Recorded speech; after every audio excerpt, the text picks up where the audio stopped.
Sud Radio 7 Excellent, Judith Belair. Bienvenue dans cet excellent, le rendez-vous de celles et ceux qui font briller la France. Il a troqué les micros pour les planches de théâtre sans jamais vraiment quitter la glace. Nelson Montfort, vous sillonnez la France en ce moment avec la pièce Ça patine à Tokyo, aux côtés de votre complice de toujours, Philippe Candeloro, que j'ai reçu.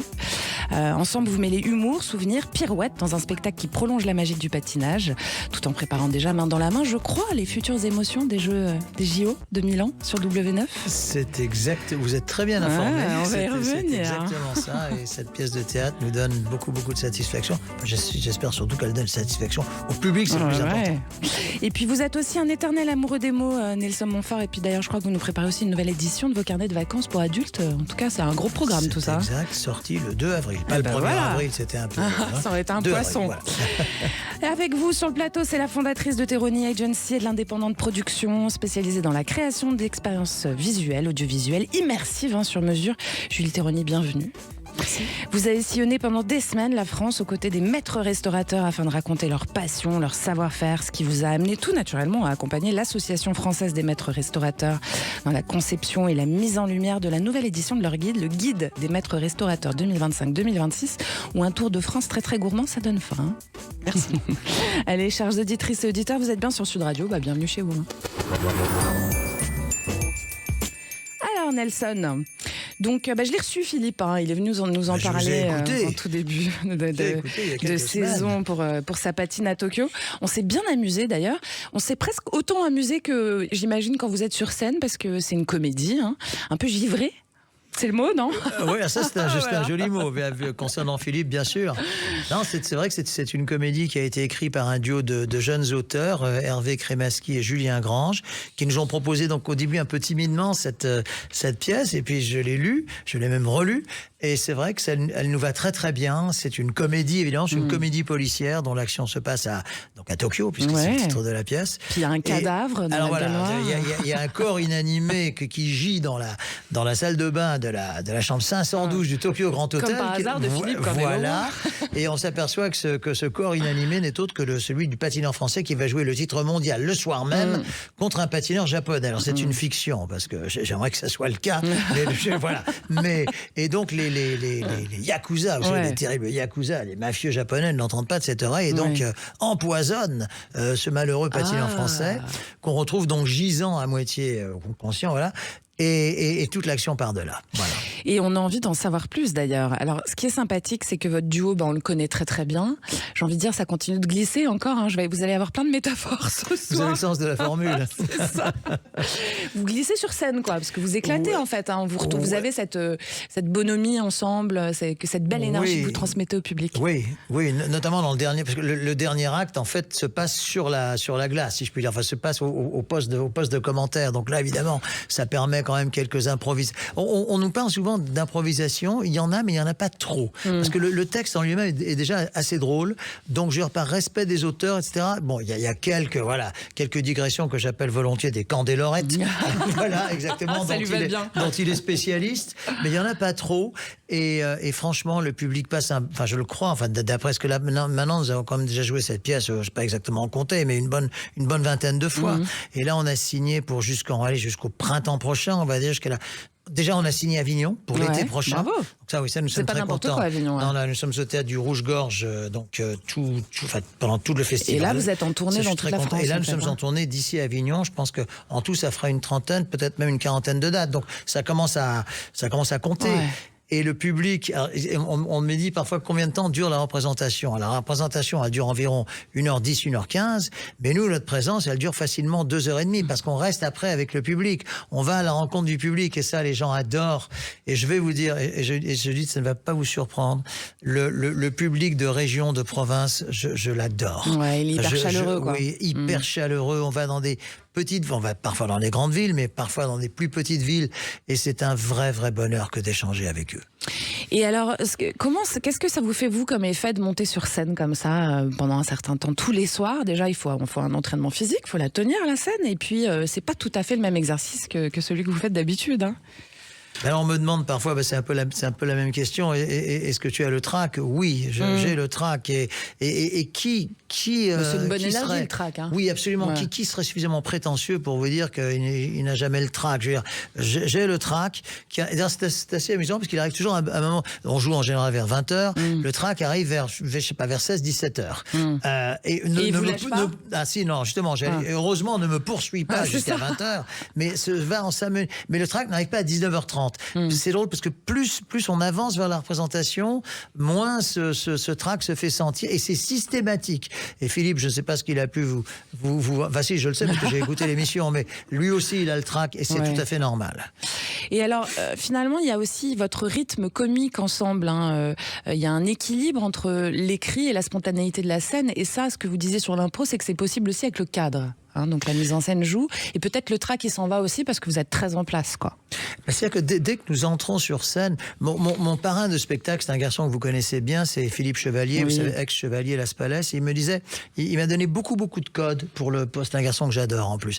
Il m'a donné beaucoup de codes sur le théâtre, sur le fait de répéter une pièce qu'on a quand même répétée pendant 4 mois. Je dis mais comment est-ce que je vais faire avec ce texte? Bon, c'est pas du Racine ou du Molière, mais enfin, il y a quand même un texte. Hein. Ouais. Et il me dit, tu vas voir, il va y avoir un déclic. Et ce déclic, tu connaîtras à la fois ton rôle et celui de ton partenaire. Et c'est vrai qu'aujourd'hui, je connais par cœur mon rôle et celui de Philippe. En revanche, les deux personnages ne sont pas interchangeables. Mais non, ça c'est sûr. Ouais. Mais il y a en fait le filet de sécurité, c'est le texte et le travail, quoi. Hein, c'est ça. Ouais, c'est exactement ça. Et d'ailleurs, vous savez, tous les humoristes vous le diront. Pour être drôle, il faut beaucoup travailler en amont. Il faut beaucoup travailler on n'arrive pas comme ça. Et c'est bien le problème de certains parce qu'aujourd'hui il y a beaucoup d'imitateurs, comme vous le savez. Mais qu'est-ce qui fait la différence? Ce sont les textes, parce que le ton des imitations est souvent très très drôle pour beaucoup d'entre eux. Mais ce sont les textes, la drôlerie des textes qui fait la différence et qui permet à certains de surnager. Nous, notre texte est très drôle. Philippe Chevalier l'a déjà cité, dont je vous parlais il y a 2 minutes. Il me dit de toute façon dans le théâtre comique, il faut qu'au bout moins d'une minute. Il y a le premier air. Exactement. Et nous, franchement, pour ceux qui ont vu la pièce, c'est moins de 20 secondes. Parce que dès l'entrée en scène de Philippe, qui arrive à tout semi-alcoolisé avec du whisky japonais, je ne sais quoi, les cheveux hirsutes, etc., tout le monde rit. Et là, c'est parti. Alors, ce qui est intéressant aussi, c'est que vous êtes quand même un commentateur et un champion, hein, tous les deux, et vous en jouez de cette image publique parce que vous devenez personnage de fiction en même temps. Donc, la frontière est très fine entre qui vous êtes dans la vie et qui vous jouez sur scène, finalement. Je crois qu'il y a beaucoup d'autodérision dans ce spectacle. Vous savez, c'est assez facile. Là, je sais que vous allez être d'accord. C'est assez facile de se moquer des autres. C'est peut-être un peu moins facile de se moquer de soi-même. Et alors, peut-être mes origines anglo-saxonnes me font dire que moi, j'ai aucun problème. Ceux qui me connaissent le savent. J'ai aucun problème à me moquer de moi-même. Et dans cette pièce, c'est le cas. C'est même le cas quasi systématiquement. Il y a une trame, mais la pièce n'est pas sérieuse au sens. C'est une pièce drôle, comique, qui est très engageante, qui est très moi-même, je vais vous dire, c'est drôle parce que moi-même et Philippe aussi, quelquefois on rit. Alors ça, là aussi, il faut faire attention. Il faut pas trop rire. Parce que le public aime bien quand on rit 5, 10 secondes, mais il faut pas trop rire parce que moi, j'aime pas trop les faux rires sur scène. Je trouve que c'est pas, on exclut le public. C'est d'ailleurs la raison pour laquelle nous vous voyons également, parce que on se vous voit à l'antenne, donc on se vous voit parce que sinon on exclut le public. Donc tout ça sont ces codes. Fait pareil dans toutes les radios. Exactement, exactement. Voilà, il nous arrive de nous tutoyer dans la vie. C'est vrai, voilà. Les auditrices, les auditeurs feront tout. C'est très bien parce que comme ça, on n'exclut pas l'auditeur et en l'occurrence le spectateur. Et alors, si vous deviez résumer donc Sa patine à Tokyo, Nelson Montfort, en une phrase, qu'est-ce que ça serait? C'est une comédie drôle, légère, et en même temps tendre, parce que c'est vrai qu'il y a beaucoup d'amitié entre les deux personnages, et là, nous n'avons pas à nous forcer. Dans la fausse et dans la vraie vie, quoi. Exactement. Julie Théronie, je rappelle, on va en parler, de votre guide des maîtres restaurateurs. Vous êtes vraiment dans le savoir-faire de notre patrimoine vivant. Quand un chef compose un plat, il raconte une histoire. Vous êtes là pour le valoriser cette histoire aussi. Quand Nelson Montfort, il commente un exploit, il fait vibrer le public, un peu comme quand il monte sur scène aussi. Finalement, c'est chacun à votre manière une célébration du talent en fait, et de la sensibilité. C'est Tout ça à que vous fait. nous racontez, vous. Exactement. Nous, ce qu'on essaie de mettre en exergue, c'est justement le côté multisensoriel du talent, donc dans la cuisine comme dans l'artistique ou dans le sport. Et justement, à travers nos vidéos immersives, le guide et tout ce qu'on a mis en place comme l'application, c'est fait pour ça. C'est montrer aussi l'histoire de vie, la passion, le cheminement que le talent a pu avoir avant de livrer ce plat-là. Et puis ensuite, de découvrir justement, de vivre l'expérience, surtout culinaire, qui se rapproche à son savoir-faire et à son savoir-vivre. Et donc cette immersion, elle permet cette authenticité aussi dont nous parlait Nelson, qui va toucher le cœur des gens en fait, hein, parce que c'est aussi ça, c'est pas que le goût. Bien sûr, c'est de faire vibrer l'autre, c'est de l'emmener en voyage, c'est de lui faire découvrir des nouveaux produits ou parfois lui faire redécouvrir des produits à travers des expériences auxquelles on n'aurait pas imaginé peut-être vivre chez soi ou ailleurs. C'est ça le talent d'un chef en fait, c'est de nous transporter dans son univers. Ouais. C'est un peu ça le talent d'un bon comédien sur scène ou d'un bon commentateur de match aussi, j'ai envie de dire, Nelson, c'est de nous en transporter dans l'énergie du moment, dans l'univers qu'il nous propose, etc. En ce qui concerne, disons que le sport à la télévision, on dit que le commentateur a du talent quand l'événement a du talent. C'est-à-dire que une finale de 100 mètres olympique, de toute façon, vous n'allez pas pouvoir beaucoup lasser le téléspectateur vu qu'elle ne dure que 10 secondes. Oui, c'est un peu rapide, c'est ce que j'allais dire. Voilà, un événement qui est fort, celui qui l'accompagne devient également. Ce qui est plus difficile... C'est quand c'est un événement moyen. Exactement. Et d'ailleurs, au théâtre, c'est exactement pareil. Ce qui compte le plus, c'est ce que disait Jean Gabin, d'ailleurs. Qui compte le texte. Et c'est tout à fait vrai. C'est tout à fait vrai. Le texte que nous interprétons est drôle. Il est très drôle. Il l'a interprété jusqu'à présent une trentaine de fois. J'en ris encore. Il y a des jeux. En plus, le Japon se prête beaucoup à des jeux de mots du genre. Qu'est-ce que vous avez pensé qu'est-ce que vous avez pensé de cette performance, ni bon ni mauvais. Voilà. Oui. Ça marche, non, mais il y en a d'autres. Alors justement, du coup, en voyant ce spectacle, vous n'aurez aucun sushi à vous faire. Non mais ça regorge de sushis, c'est pour ça. Voilà. Oui. Mais voilà. C'est aussi la gastronomie. Tout à fait. Mais ça regorge de cela et le public adore ça. Ouais. Eh ben on adore nous aussi. Allez, le dimanche à 19h, on se repose pas, on s'inspire sur Sud Radio et puis c'est excellent. On va vous retrouver tout de suite avec le journaliste, présentateur et puis comédien Nelson Montfort et puis la fondatrice de Terroni Agency et de l'indépendante production Julie Terroni. Quel programme. Allez, à tout de suite. Sud Radio 7 excellent, Judith Belair. Merci d'être avec nous sur Sud Radio. Vous avez du goût et ça, c'est excellent.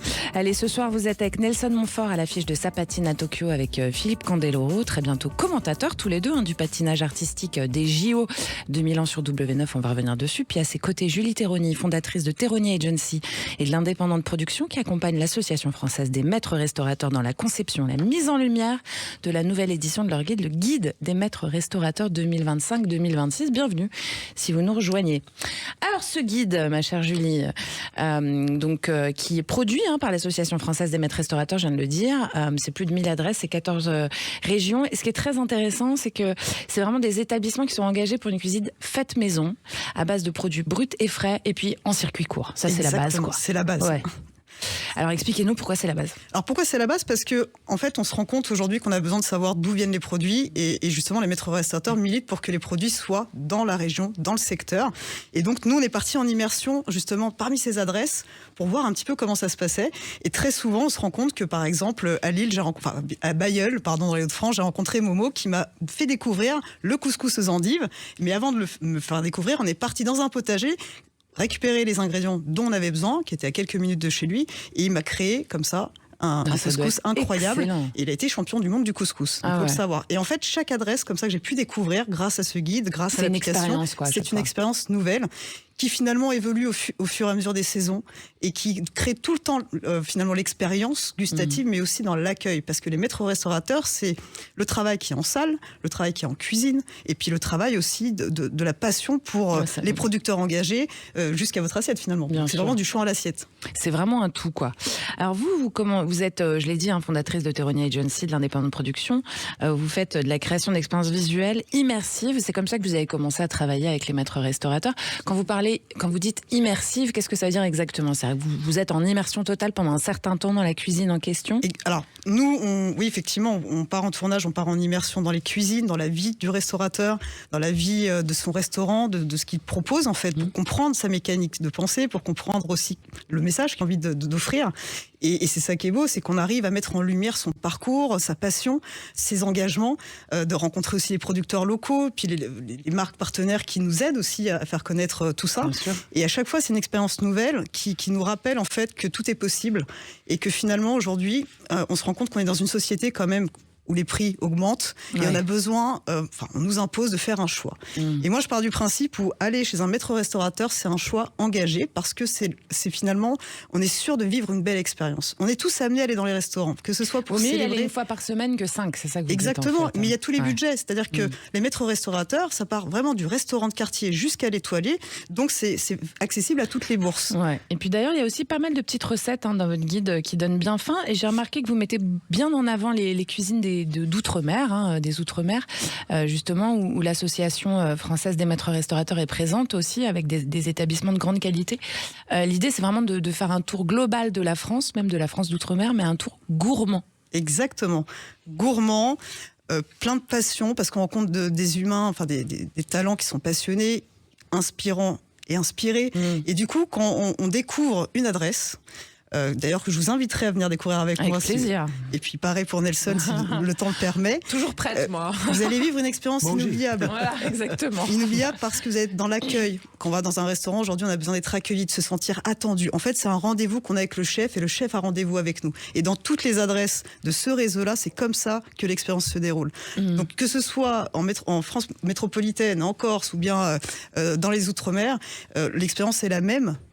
Sauf dans les assiettes, évidemment, puisque tout correspond aux produits du secteur et à l'imagination du chef. Alors, ce qui est intéressant aussi, c'est que, on en parle beaucoup du savoir-faire à la française. Là, on parle de tradition culinaire, finalement. C'est vraiment ça aussi. C'est-à-dire qu'il y a une tradition qui se transmet et puis qui évolue aussi avec son temps, bien entendu.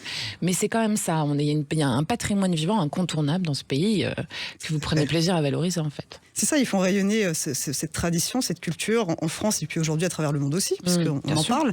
Ce qui est intéressant en fait dans les maîtres restaurateurs, c'est qu'on a donc la cuisine authentique française, mais on a aussi des talents qui sont issus du monde et qui vont réadapter leurs recettes tout en gardant une forme d'authenticité. En fonction de la région où ils se trouvent, en fait. Exactement, comme le fameux couscous aux endives ou encore les cèdres du Liban à Paris qui, eux, c'est une cuisine spécialisée libanaise, mais qui vont intégrer des produits locaux issus de la région Île-de-France. Donc c'est intéressant de voir comment ils peuvent réinventer certaines recettes et nous faire à chaque fois vivre une expérience différente selon les cultures et selon les traditions que nous connaissons bien. Et puis il y a aussi une valorisation de notre agriculture, de notre élevage, etc. à travers ces bons produits-là, en fait. Exactement. Je sors d'une immersion justement chez les agriculteurs. J'ai été voir la volaille festive du côté du Mans, figurez-vous, et ça m'a permis de vraiment découvrir comment les agriculteurs parlent de la même passion, c'est-à-dire qu'ils donnent leur vie pour leurs animaux, leur amour, et on le ressent, puisque finalement quand on les déguste ensuite. En fait, la viande, quand elle n'est pas nerveuse, c'est qu'elle a été bien élevée. Et on sent qu'il y a quelque chose qui est différent, et c'est ça qui est beau, que ce soit à travers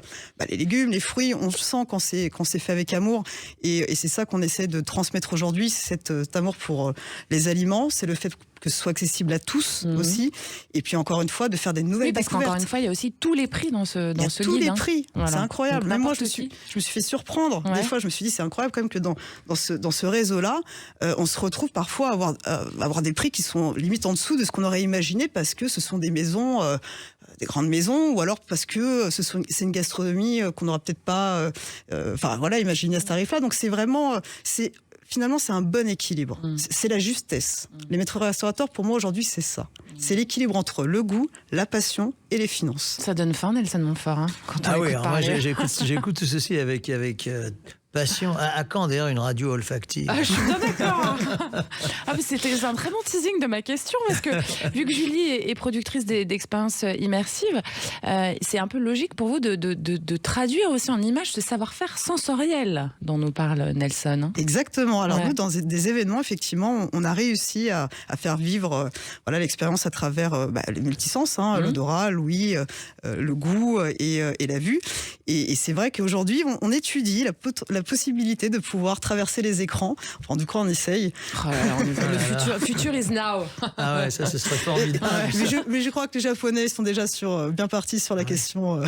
On va avoir le don d'ubiquité bientôt, dis donc. Vous, Nelson, vous racontez la France du sport, Julie Teroni, la France du goût, j'ai envie de dire cocorico aujourd'hui, quoi, non? Parce qu'on est quand même fiers de notre pays. Je pense que, oui. Voilà, dans une époque morose où tout le monde se plaint et tout, c'est important de dire qu'il y a des belles choses, il y a des choses qui se passent bien, des choses de goût, il y a du rire, il y a tout ça. Moi, je pense que les gens se plaignent davantage de la classe politique que de leur pays. Je crois que les gens aiment leur pays. Oui. Et qu'est-ce qui fait l'essentiel de ce pays? C'est un petit peu quand même la gastronomie, l'art de vivre, enfin tout ça en fait, l'histoire, la géographie, enfin tout, je veux dire, la haute couture, enfin tout ça ne disparaîtra pas. Tout ça, je pense même qu'il y a peut-être encore plus un désir de revenir à l'authenticité. Ah, je pense vraiment, ouais, c'est pour ça que j'écoute Julie avec beaucoup d'intérêt. Et cette authenticité, Julie, c'est vraiment le terroir, quoi. Oui, c'est le terroir. Les pieds dans la terre. C'est la base. Ouais. C'est-à-dire, c'est vraiment du champ à l'assiette. Et alors, vous travaillez avec Alain Fontaine, qui est président de l'Association française des maîtres restaurateurs. Qu'est-ce qu'ils font exactement dans cette association? Ils mettent en lumière justement le savoir-faire, le geste métier. Ce qu'on fait aussi dans nos vidéos, les talents issus de tous les territoires français qu'on a cités tout à l'heure, le fait aussi de respecter le produit, le circuit court, de respecter aussi sa clientèle, ses équipes, parce qu'on a tendance à avoir des images parfois de la cuisine, je dirais peut-être un peu négative par rapport à tout ce qu'on a pu voir dans l'histoire. Et en fait, chez les maîtres restaurateurs, c'est ça, c'est le respect des uns des autres, c'est le produit, c'est les valeurs, mais qui sont mis en application au quotidien. C'est limite normal, enfin ça devrait être normal d'ailleurs, de pouvoir le faire. Et c'est c'est le seul titre d'État en France qui a été créé en 2007. Donc c'est important aussi de le préciser. Ça dure pour 4 ans, c'est renouvelable. Tout à fait. Et en fait, les charges, elles sont strictes, c'est ce que vous disiez, professionnalisme. Alors je lis ce que j'ai sous les yeux, qualification du chef, utilisation de produits frais, locaux transformés sur place, cuisine 100% faite maison, qualité du service en salle, et puis on imagine que la décoration et l'endroit où on est accueilli jouent énormément aussi. Tout à fait. Est-ce que n'importe qui peut devenir maître restaurateur? N'importe quel restaurateur? Un restaurateur à la demande, c'est-à-dire que c'est pas l'association qui va aller les chercher, c'est le restaurateur qui aura envie de faire cette démarche-là, et ensuite il va passer un audit dans lequel il va avoir une série de vérifications, un audit, donc c'est quand même quelque chose d'assez sérieux et carré. À partir du moment où il a réussi, je crois qu'il y a 30 étapes à peu près, d'après un des restaurateurs. Ah oui. Ah oui, c'est 30 étapes, c'est énorme. C'est énorme. Ouais. À partir du moment où il a fait tout ça, et en fait, il devient maître restaurateur et il s'engage à respecter tous les codes de la gastronomie, du savoir-faire et du métier. Et comment vous êtes tombé là-dedans, vous? Le biais des rencontres. Oui. Moi, j'ai construit ma vie sur les rencontres. J'ai eu cette chance extraordinaire. Et vous êtes orienté vers le goût parce que c'est aussi une passion chez vous, quoi. Parce que je suis épicurienne et que j'ai créé mon propre job en créant des expériences un petit peu multisensorielles depuis que j'ai commencé.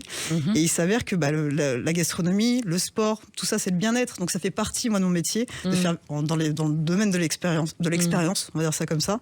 Et puis parmi ces expériences, j'ai rencontré Alain Fontaine, le président, avec qui m'a transmis sa passion et qui m'a dit, je vais te faire découvrir mon milieu, ma vision des choses, ma gastronomie. Et c'est comme ça qu'au départ, je suis partie en immersion à ses côtés, comme ça. Et puis finalement, je me suis rendu compte qu'on a le même ADN dans la façon de faire. Et puis ça m'a inspirée. Et puis du coup, est né, à partir de là, les vidéos immersives sur Internet. Et puis ensuite, le guide tout public, parce que ce guide-là est disponible en kiosque. Mais aussi en e-book si vous le souhaitez pour le côté digital. Il coûte 9,90 €. Exactement. Voilà. Et il y a aussi l'application, effectivement. Et il y a l'application qui est géniale parce qu'elle vous géolocalise et ensuite elle vous transmet toutes les adresses qui sont dans votre secteur. Donc c'est très très pratique. Et moi je peux vous assurer que je suis toujours en vadrouille et que mes équipes sont ravies de pouvoir découvrir les adresses. Faire un tour de France gustatif grâce à vous. Allez, il est 19h et vous savez, il n'est pas 19h, il est un peu plus que ça d'ailleurs, mais à 19h le dimanche, Sud Radio célèbre celles et ceux qui incarnent l'excellence. Ce soir, c'est excellent. Accueille Nelson Montfort, la voix du sport, qui est devenu acteur, et puis Julie Teroni, fondatrice de Teroni Agency, de l'indépendante production. Puis vous, vous restez avec nous. Sud Radio 7 Excellent, Judith Belair. Parce qu'il y a 1000 façons d'être excellent, mais une seule émission pour le raconter, c'est excellent sur Sud Radio. Nelson Montfort est avec nous ce soir à l'affiche de Sa patine à Tokyo avec Philippe Candeloro. Puis bientôt tous les deux derrière les micros pour commenter le patinage artistique des JO de Milan sur W9. Et puis aussi Julie Terroni, fondatrice de Terroni Agency, de l'indépendante production, qui signe la mise en lumière du guide des maîtres restaurateurs 2025-2026 avec l'association française des maîtres restaurateurs. Bon, Nelson, on va en parler quand même, bientôt de retour, donc pour commenter le patinage artistique pour les JO de Milan, c'est quand ça ? Et alors les sur Jeux W9. de Milan sont donc Milan Cortina d'Ampezzo, Milan donc pour la glace et Cortina d'Ampezzo pour la neige, le ski. C'est au mois de février, c'est du 6-7 février jusqu'au 22-23 les vacances février. d'hiver, quoi, grosso modo. Exactement, Ouais. exactement. Oui, alors effectivement, donc nous avons une jolie proposition de. Oui, parce que vous êtes d'une parti chaîne. de France Télé, on le sait. On Voilà. peut le Alors dire. je continue à travailler avec Michel Drucker le dimanche après-midi, mais je suis partisan à plein temps. Et je De me sens vous-même, très c'est important de le moi-même. dire. Oui, Ouais. c'est très important Très de le dire important. parce que oui, je trouvais que, pour faire court, je trouvais qu'après les JO de l'an dernier, donc à Paris, je trouve que c'était le bon moment. Qu'est-ce que je vais La avoir boucle de est bouclée, mieux quoi. Ouais, c'est Comment ça. La boucle est bouclée, j'ai envie Oui, de dire. qu'est-ce que je veux exactement Ouais. Qu'est-ce que je vais avoir de mieux que des JO organisés en France, dans ma ville en plus des JO qui ont été vraiment super. Donc Magnifique, voilà, quoi. je me suis dit voilà, c'est peut-être le bon moment de tirer une certaine forme de révérence et là j'ai plein d'activités, donc je suis très très heureux. Et vous savez, c'est drôle, je pense que cette phrase que je connais votre sensibilité, Julie, je pense que cette phrase va vous plaire. Le téléphone sonne peut-être un peu moins, mais il sonne mieux. Ah oui, je vois très bien ce que c'est. Mais c'est exactement ça. C'est exactement ça. Vous savez, de pouvoir, la plupart du temps, pas toujours, mais choisir les gens avec lesquels on a envie de travailler. C'est un grand privilège. Oui, c'est un grand privilège. Alors c'est pas systématique, mais en tout cas c'est beaucoup plus souvent le cas qu'avant. Ouais. Et donc j'en suis très heureux. Et Philippe, dont on parlait tout à l'heure, Oui, parce que est vous ne lâchez l'incarnation. plus tous les deux, en fait. Alors voilà, c'est-à-dire que oui, nous sommes paxés en fait. Ah, c'est ça. On apprend Nous un scoop. sommes paxés, voilà, exactement, pour le meilleur et pour le rire. Ah, voilà. Alors, un petit mot, il y a deux autres petites choses. Il y a votre nouvelle édition de cahier de vacances pour adultes que vous préparez, là, vous avez dit début avril, ça sort. J'avais envie de dire Il est pourquoi... dans l'écriture. Ah, Oui, parce que s'il veut sortir au mois d'avril, début avril, il faut qu'il soit remis décembre même. avant la fin de l'année. Oui. ouais. Et alors, est-ce que vous voulez nous réapprendre à apprendre nous, les adultes. Alors, en fait, quand je mets adulte, il y a une forme de un petit peu c'est assez dérision. drôle, Oui. de dérision, parce que le guide va de La question 7 n'était à pas très 107 sérieuse. ans. C'est Donc, ça. je ne suis pas sûr qu'on ait tellement de lecteurs centenaires. Mais, sait-on jamais. Sait-on jamais, exactement. Mais en fait, voilà, c'est un guide, c'est un guide qui est très ludique et qui. Je vais vous poser une question. Allez-y. C'est pas une question piège. Allez-y. À mon avis, les deux, vous êtes capables de répondre. Oh, Et vos attention, auditeurs, tous. Qui est le tennisman espagnol qui a gagné 14 fois le tournoi dans Roland-Garros? Nadal. Voilà, vous êtes trop forte. Vous êtes qualifié pour la deuxième semaine. Ok. Je constate que Une vous avez autre été plus question, rapide alors. que Julie. C'est pas qui est le recordman du monde du 100 mètres de course? Usain Bolt. Bravo, vous êtes très forte. Oui, non, mais là, c'est si, les grandes oui, stars. non, effectivement, là, c'est des questions faciles. Ouais. Il y a des questions un peu plus, Alors, le un plus peu plus pointu, je vais difficiles. avoir du mal. Un peu plus difficiles. Allez-y, encore une. Dernière question. Qui est le... Ah, c'est là. Qui est le skieur français, comme là, il s'agira des Jeux d'hiver, qui a remporté 3 médailles d'or olympiques aux Jeux olympiques de Grenoble? Julie, aidez-moi. Ah, là, c'est plus difficile. Vous m'avez perdu. Quand je vais vous lire son nom, il s'agit Allez-y. donc de Jean-Claude Killy. Je pense que Ok. c'est un nom Oui. que vous connaissez probablement. Oui. Sinon, voilà. Je suis quand même moins savante que vous. Non, enfin voilà, il y a des questions de plus ou moins. Qui est le recordman du monde Non, moi j'arrête là parce que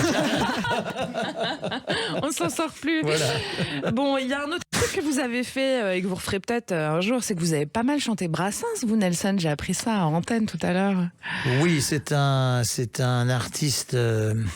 Georges C'est drôle, Brassens. vous qui recevez souvent des artistes, on dit parfois qu'il faut séparer l'homme de l'œuvre. Ouais. Là, nous sommes face à un bloc de générosité. Et pour moi, donc je compte sa vie à travers ses principales chansons avec le saxophoniste Fred Carotto et 3 autres musiciens. Nous avons des dates qui arrivent. Nous en avons une autre nous en avons une à Castelnaudary le 14 décembre et à Nîmes le 18 décembre. Et alors, il y a un truc un peu sympa qui s'est passé hier, du coup, c'est qu'il y a eu l'allée Raymond DeVos qui a été inaugurée, hein, c'est dans le 15e. Le parc Georges Brassens, voilà. Paris 15e, effectivement. Et ça, je trouve que c'est une très très belle initiative dont c'est entre autres occupée notre amie Cécile Laligan, parce que ces 2 hommes s'entendaient très très bien, que l'on salue. Ces 2 hommes s'entendaient très très bien. D'ailleurs, DeVos était un peu musicien aussi, pas autant que Georges, mais ces 2 hommes avaient tout pour s'entendre. Oui, très amis. De toute façon, je pense qu'avec Georges, c'était difficile de ne pas être ami. Je veux dire, c'est quelqu'un... Je raconte des anecdotes sur sa vie dans ce spectacle qui sont des anecdotes. À un moment donné, il prête de l'argent à un ami. Enfin, pour lui, en l'occurrence, il le donne. Et l'ami s'assoit à table et lui signe une sorte de reconnaissance de dette, etc. Et Georges lui dit, mais qu'est-ce que tu fais? Il dit, je signe quelque chose au cas où il m'arriverait quelque chose. Il dit, mais au cas où il t'arriverait quelque chose, tu crois que c'est l'argent que je regretterais? Ça, c'était Georges Brassens. Et des anecdotes comme ça, il y en a des centaines. Très élégant. Il y en a des centaines. Il était profondément comme ça. Moi, j'adore Georges Brassens. Et pour moi... Et pour moi, de faire raconter... écouter à vos enfants, vous qui nous écoutez, hein, très, oui, parce très qu'il y a important. quand même autre chose que le rap aujourd'hui qu'on peut écouter. Je pense que oui, je pense que nous sommes d'accord. Mais voilà, Georges, c'était tout simplement un homme majuscule. J'aime bien cette phrase, un homme majuscule. C'est très beau. Après ça, et qui aimait beaucoup le terroir d'ailleurs, qui aimait beaucoup. Vous savez, de la région de Sète. Je ne sais pas si dans le guide de Julie, Sète, j'imagine que oui. Et voilà la région. Et lui adorait, il adorait la bonne cuisine. Peut-être qu'il y a quelques adresses où il est allé d'ailleurs. Sûrement. Alors vous, Julie Terragny, on l'a dit, Terroni, vous êtes la fondatrice de Terroni Agency, de l'indépendant de production. Vous êtes donc entrepreneur. Tout à fait. Clairement. Ces 2 structures où vous développez vraiment la créativité, l'image, l'expérience. C'est ça? Exactement. Ouais. Et comment est-ce que vous décririez votre univers à ceux qui ne vous connaissent pas encore? Alors moi, je suis créatrice d'expériences immersives, tout support. Ça veut dire que ce soit un support audiovisuel, une expérience dans la vraie vie, dans la vie. C'est quoi une expérience dans la vraie vie? Par exemple, un séminaire pour une entreprise, on va les surprendre au quotidien à travers tout ce qu'on connaît aujourd'hui. Nous, on aime allier la nouvelle technologie à la gastronomie, à la culture, à l'art. En fait, c'est une sorte de melting pot. Comme c'est excellent, quoi. Comme c'est excellent, exactement. Et l'idée, c'est de pouvoir faire comme un chef culinaire, c'est-à-dire on a plein d'outils et d'ingrédients aujourd'hui à notre disposition, raconter une histoire et faire vibrer l'autre. D'accord. Donc on a le même ADN que les maîtres restaurateurs sur ce coup-là. Carrément. Et c'est vrai qu'on n'est pas nombreux à réaliser ça. Et aujourd'hui, voilà, on a la chance d'avoir des belles structures qui œuvrent en France, mais aussi à l'étranger, et qui permettent de promouvoir une nouvelle forme artistique. Et ça fait combien de temps que vous faites ça? 24 ans. Ah oui, quand même. J'ai commencé au berceau. Vous êtes arrivé dans la vie, vous êtes dit, je vais être entrepreneur. Moi, je suis arrivée dans la vie, je voulais faire du spectacle. D'accord. Je rêvais de spectacle, et puis personne n'y croyait, j'avais aucun talent particulier. J'ai commencé très très jeune, j'ai monté mon premier spectacle à l'âge de 14 ans, où j'ai rempli une salle de 400 personnes à Rony-sous-Bois. Et puis j'ai voulu apprendre tous les métiers. Donc pendant 20 ans, j'ai appris tous les métiers que je pouvais à travers le monde du spectacle, de l'événementiel et de l'audiovisuel, jusqu'à créer ma propre structure, puisque j'arrivais pas à trouver ma place dans les structures déjà existantes. Puisque nous sommes polyvalents et que très souvent, voilà. C'est mal vu encore en France ou pas? Ça commence à à s'ouvrir, tant mieux. Et alors sur l'entrepreneuriat en tant que femme, faut en parler un petit peu quand même. Est-ce que c'est un plus, c'est un moins? Est-ce que c'est même pas un sujet? Alors aujourd'hui, ça change dans le bon sens, mais je sais que moi ça a été un handicap au démarrage pendant de nombreuses années. Déjà jeune, femme. Issue de la banlieue parisienne, d'origine italienne, je fais voilà, donc à un moment donné, et puis polyvalente, mais aussi, moi j'ai appris sur le terrain, j'ai appris par le biais des rencontres, et je me suis vraiment expérimentée. C'est un peu ça la meilleure expérience dans la vie, non? C'est les rencontres, le terrain, c'est comme ça qu'on apprend les gestes, les gens, etc., non? Bien sûr, mais c'est aussi, ça peut être un atout comme un défaut finalement. Un atout parce qu'on est tout terrain. Un défaut parce qu'il y a peut-être des codes qui nous manquent ou des réseaux, des choses comme ça, et donc on a un développement qui est un tout petit peu plus lent. Donc, mais moi je trouve qu'aujourd'hui c'est un atout, j'en suis très fière, j'ai une équipe incroyable de polyvalents, et puis voilà, et puis on s'amuse tous les jours à faire vivre des expériences nouvelles à nos clients ou au grand public selon les projets. Il y a un autre truc d'important dans nos métiers, on peut le dire, c'est l'audace. Tout à fait. Hein, on fait rien sans audace, et avoir l'audace de monter un spectacle à 14 ans avec 400 personnes dans la salle, c'est aussi une manière de s'ancrer dans un certain chemin, Julie Théronie. Hein, c'est vrai. Vous étiez déjà prête, vous saviez déjà, sans le savoir, où vous alliez, quoi. Oui, parce que j'avais envie de mélanger les arts et qu'à l'époque ça se faisait pas. Après, la Star Academy m'a beaucoup aidé parce que c'était la première édition qui avait montré aussi ce type d'exercice, et c'est comme ça que j'ai continué mon cheminement.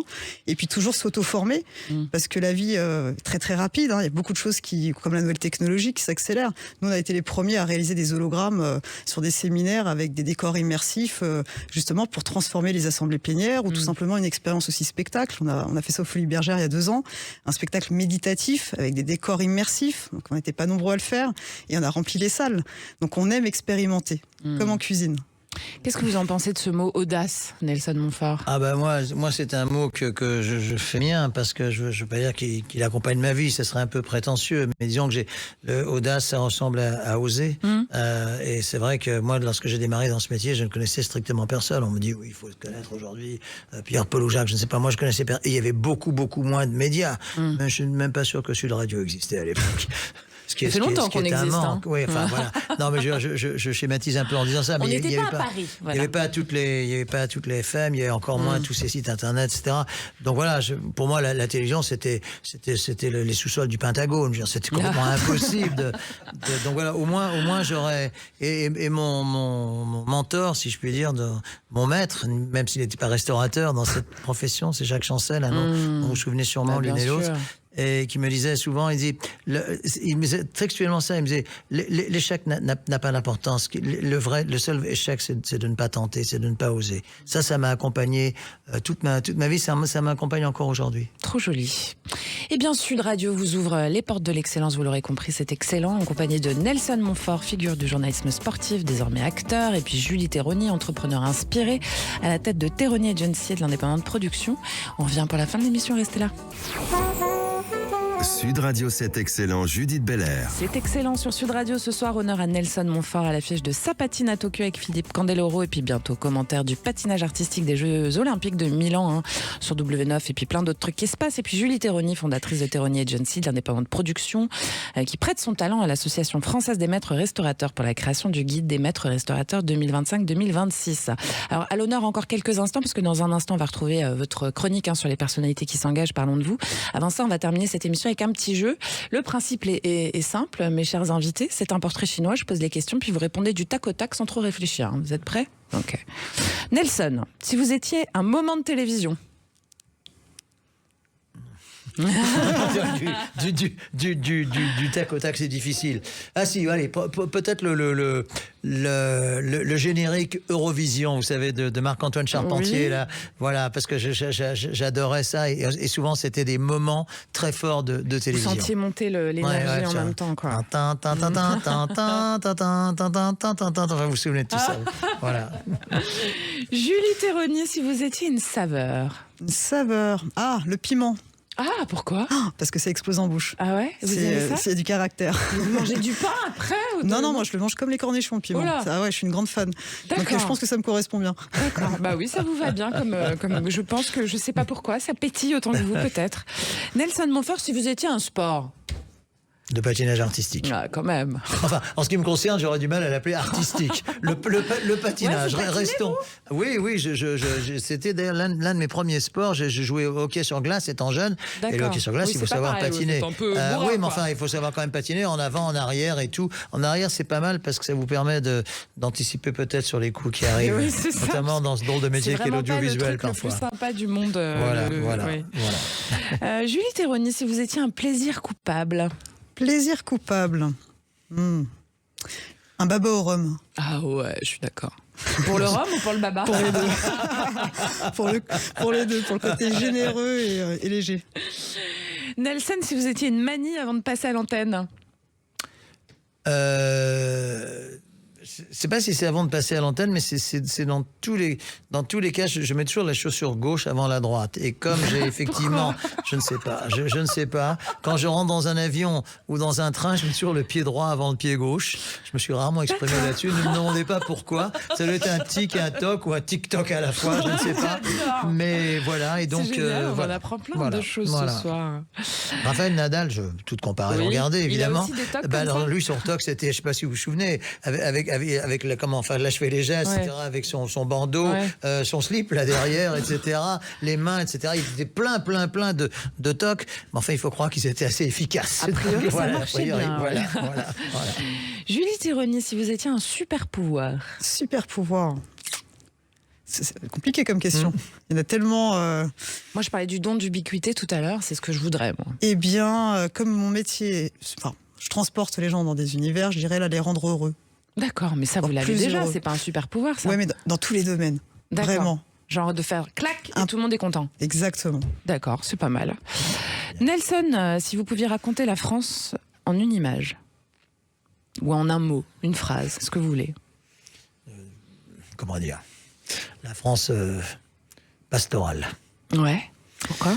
Oui, parce que je pense que c'est un pays dont la géographie est tout simplement magnifique, dont l'histoire est pleine de rebondissements, parfois tragiques et tout, mais la France surnage toujours. Enfin, vous le sentez au ton de ma voix, c'est un pays que vous j'aime aimez profondément. Julie, si vous pouviez faire la rencontre de vos rêves. C'est difficile, j'en ai déjà fait beaucoup. Je crois que ce serait m'entretenir avec une grande artiste qui m'a toujours inspirée, Mylène Farmer. Ah ouais. Juste comme ça. Parce qu'elle est très discrète aussi. Très discrète et très, très inspirante. Nelson, comment commence votre journée idéale ? Déjà, du pied gauche ? Oui. Alors c'est drôle parce que j'ai toujours une chanson en tête. Heureusement, elle est différente chaque matin.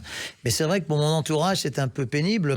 Et alors, je ne sais pas comment. Peut-être ça vient des rêves. C'est souvent les derniers rêves. Les rêves du matin, on s'en souvient un peu plus. Enfin, la plupart du temps, on les oublie. Mais en revanche, ce que je n'oublie pas, c'est un air. Et alors, pour la petite histoire, dans Sa patine à Tokyo, vous connaissez la chanson À toi de Joe Dassin. À toi, à la façon que tu as d'être. Bah alors là, cet air-là, je l'ai très très souvent en tête. Ben là, je sais pourquoi, parce que c'est à cause de la pièce de théâtre. Mais la journée, pour répondre directement à votre question, commence par un air dans la tête que je n'anticipe pas, parfois même une musique classique que je n'anticipe pas et qui m'accompagne. Ensuite, ou que vous gardez comme ça en vous. Mais pour mon entourage, c'est très compliqué parce que je vais le fredonner peut-être pendant 2 heures. Et ça, c'est assez, ça peut être assez énervant. Oui, ça, je vous le confirme. Allez, Julie, à vous la dernière. Comment le soir savez-vous que votre journée a été belle ? Parce que je me remémore les petits bonheurs. Ouais. Les rencontres que j'ai pu faire et je sais qu'elles sont toutes belles. Et vous avez toujours des petits bonheurs dans une journée ? Toujours. Toujours au Faut moins. juste savoir les regarder. Ouais, c'est ça, faut savoir les repérer. Et il y a un grand bonheur là aujourd'hui. Ouais. D'être ensemble. Eh ben, je suis bien d'accord, c'est un bonheur partagé. Je confirme. Nelson Montfort, Julie Thironi, on va écouter Parlons de vous et on revient juste après. Sud Radio, parlons de vous. Judith Belair. Parlons vrai, parlons utile, on parle de vous sur Sud Radio. La parole est à ceux qui font bouger les lignes. Aujourd'hui, j'ai le plaisir d'accueillir Olivier Clity, qui est directeur stratégique RSE et digital chez InVivo Group. Alors pour rappel, le groupe InVivo, c'est un groupe qui fait de l'agroalimentaire notamment. Vous allez nous expliquer, Olivier Clity, aujourd'hui un petit peu justement les engagements RSE du groupe en question et puis aussi le fait que c'est une société à mission. Oui, en effet, InVivo est une société à mission avec une raison d'être assez simple, c'est favoriser la transition agricole et alimentaire vers un agrosystème résilient. D'accord. Alors, comment fait-on pour favoriser cette transition ? D'abord, des politiques. Nous avons mis en place un certain nombre de politiques et d'engagements autour des achats responsables, autour du climat. Autour de l'eau, on a aussi des engagements sur le social, sur l'environnement et sur l'agriculture durable parce que nous sommes aussi un groupe agricole. D'accord. Alors dites-nous un petit peu plus, par exemple, sur les achats responsables. Qu'est-ce que ça implique ? Alors, l'objectif d'une politique achat responsable est de faire ruisseler, quelque part, pour utiliser un terme qui a été galvaudé, vers nos fournisseurs, nos engagements, qu'ils soient sociétaux, qu'ils soient environnementaux, ou qu'ils soient en termes d'émissions de gaz à effet de serre, par exemple. D'accord. Donc, nous créons des relations avec nos fournisseurs pour qu'ils s'engagent avec nous pour améliorer notre impact collectif. Ce qui est étroitement lié avec vos engagements sur le climat, évidemment. Évidemment, c'est Et très puis connecté l'eau. à ces engagements. Voilà. Et sur l'eau aussi. Alors sur l'eau, ça nous concerne à 2 titres. D'abord, nous avons des activités industrielles qui sont très consommatrices d'eau, avec notamment la production de malt. Mais on travaille également avec nos clients fournisseurs agriculteurs pour leur amener des solutions qui leur permettent de consommer moins d'eau, notamment dans les surfaces, dans les zones où les stress hydriques sont très significatifs. Alors comment ils font ? Alors, on leur apporte des solutions agronomiques, on travaille avec eux sur des systèmes d'irrigation, on travaille avec eux sur des expérimentations pour essayer d'utiliser moins d'eau, ou plutôt que la plante utilise le maximum d'eau qu'on lui met à sa disposition, et en évitant le plus possible le gaspillage. D'accord. Évidemment, le RSE, c'est la responsabilité sociale aussi. Quel est votre engagement à ce niveau-là ? Alors, notre engagement sur le social, c'est essentiellement auprès de nos salariés, avec une politique sécurité relativement agressive et des engagements. Personne ne vient travailler pour repartir malade ou accidenté. D'accord. Donc, une très forte politique qui s'appelle We Do Safe chez nous, qui vise au niveau mondial, sur l'ensemble de nos implantations, à réduire notre accidentologie. Ça, c'est la première. Et ensuite, nous avons bien entendu les respects éthiques, les respects du droit du travail, des droits de l'homme partout où nous sommes implantés dans le monde. Parce que vous êtes une compagnie, évidemment, une entreprise à portée internationale, vous êtes un peu partout. Hein. Oui, nous sommes implantés dans plus d'une quarantaine de pays, soit avec des installations industrielles, soit avec des bureaux un peu partout. Et donc, quelque part, nous tentons de faire appliquer les droits de l'homme et la liberté syndicale, par exemple, un peu partout. Dans des pays où parfois c'est pas toujours simple. Dans des pays où parfois c'est pas toujours simple, effectivement. Dans des pays où la définition d'un accident du travail est pas tout à fait la même que celle qu'on peut avoir en Europe de l'Ouest. Bien sûr. Alors sur l'environnement, en fait, ça englobe un peu tout ce qu'on vient de se dire sur l'eau, le climat, et puis c'est cette politique d'achat responsable que vous avez chez InVivo aussi. Alors l'environnement, chez nous, notre politique, elle vise plutôt notre impact. Notre impact sur l'environnement, par exemple les rejets d'eau usée, on essaie de les limiter le plus possible. Le fait de pomper de l'eau, par exemple, pour nos installations, on essaye de limiter. On essaye également de basculer les pratiques agronomiques pour essayer de limiter l'utilisation d'engrais de synthèse, ou en tout cas limiter l'utilisation également des produits phytosanitaires qui sont utilisés souvent pour soigner les plantes malades. C'est vrai ça. Il y a des nouvelles solutions, évidemment, de plus en plus d'ailleurs, de nouvelles solutions. Alors oui, de plus en plus de nouvelles solutions d'innovation pour tenter à la fois de réduire l'impact carbone des engrais, par exemple, avec des productions d'engrais décarbonés. D'ailleurs, nous avons travaillé un investissement pour développer une usine dans le nord de la France sur des engrais totalement décarbonés. Mais aussi sur des solutions agronomiques qui permettent de réduire la quantité d'engrais qu'on met à disposition de la plante pour essayer d'optimiser et d'être quelque part contributeur positif à l'impact sur l'environnement. On peut faire une agriculture large et une agriculture aussi responsable, quoi. Parce qu'on en vient à ça, l'agriculture durable. Notre slogan souvent utilisé, c'est produire plus, mieux et durable, avec un objectif de tenir compte de l'ensemble de ces éléments environnementaux pour avoir un impact positif. Donc l'agriculture durable, c'est ça en fait. C'est une agriculture qui peut produire massivement, mais tout en préservant et nos estomacs et la terre elle-même. Exactement, c'est notre enjeu principal des prochaines années. Eh bien, je vous remercie, Olivier Kitty. Je rappelle que vous êtes directeur stratégie RSE et digital chez InVivo Group, ce groupe agroalimentaire international qui fait la fierté de la France. Est-ce que vous avez un petit mot à faire passer avant qu'on se quitte ? Non, je suis ravi d'avoir l'occasion d'exprimer que l'agriculture a souvent été considérée plutôt comme un problème, et que pour une fois, on arrive à considérer l'agriculture comme faisant partie de la solution. Tout à fait. Merci beaucoup, Olivier. Merci. C'était excellent. Merci à tous les deux, Nelson Montfort. Merci beaucoup. Merci Julie. Merci Julie. Théronie pour ce très très joli moment ensemble. Ça patine à Tokyo, Nelson, c'est avec Philippe Candeloro, puis c'est en tournée un peu partout en France en ce moment. Le 13 novembre prochain, c'est-à-dire jeudi prochain, nous serons à Romorantin. D'accord. Et puis pour les prochaines dates, tout est sur le web, évidemment. Absolument. Cahier de vacances, c'est début avril.